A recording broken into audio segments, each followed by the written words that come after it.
Hi there everybody, Steve Carson with Penn Fishing Tackle here on the Searcher. It's the middle of the season. We're already experiencing another unbelievable record-setting bluefin tuna fishing season, and hopefully a lot more to go. The boat happens to be in today, and we're doing a few videos to answer some of your online questions. One of the most common questions is, how do I hook my bait? Now this is Mickey the Mackerel, and he's got some hooks in him. He's not really having a very good day. But these hooking styles apply to pretty much any species of bait that you're going to see in the Searcher's bait tanks. Most of the time it's going to be sardines, occasionally it may be anchovies, and on the longer trips you may catch your own mackerel to use as bait. But the hooking styles are going to mostly be the same. So let me go over the main ones that you're going to want.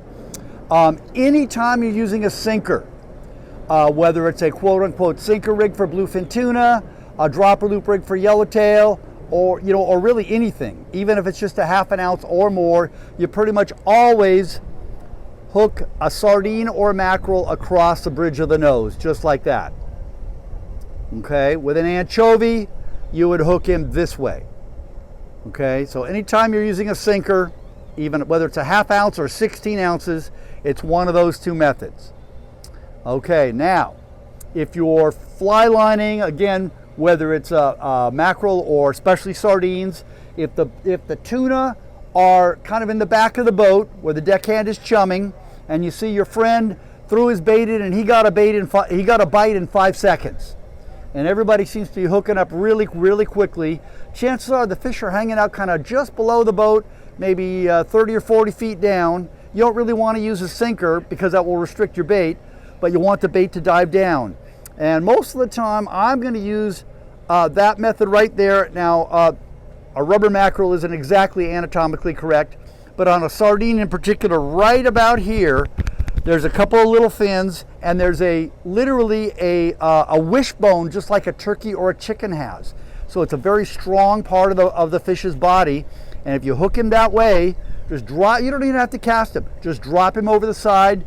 He will swim straight down, hopefully right into the mouth of a waiting tuna or yellowtail. So that's one of my favorite ways to hook the bait when the fish are biting well. Now sometimes, especially with bluefin tuna, you'll see them boiling around the boat. They might be 50 yards away from the boat. They might be 150 yards away from the boat. And they're not coming any closer because they're bluefin tuna, and that's what they do. So the way that you want to get your bait out there to those tuna is what they call shoulder hooking. Now fish don't really have shoulders and they don't really have a neck, but if you can visualize the nape of a neck of your sardine right there, just behind the head, you don't want to go too deep and hit him in the spine because that will kill him, but just right there behind, again, I keep saying the word neck, sorry, if a fish had a neck. And what that allows is as the bait swims away from the boat, the hook folds down and the bait just swims like crazy, and he has a lot more power. There's a lot less resistance as he pulls your line away from the boat. So he can get a pretty good ways away from the boat. Also, a couple of extra advantages. When the tuna is looking up, he's not going to see the hook as well. And sometimes, bluefin being bluefin, you want to do what they call a slow troll. So after you've let the bait out 100, 150 yards, you start to wind them in like that, wind them in slowly, just like that, and you may get a bite as the line is coming back in towards the boat. So hook your bait carefully, change it often, catch a big tuna on the Searcher. We'll see you out there.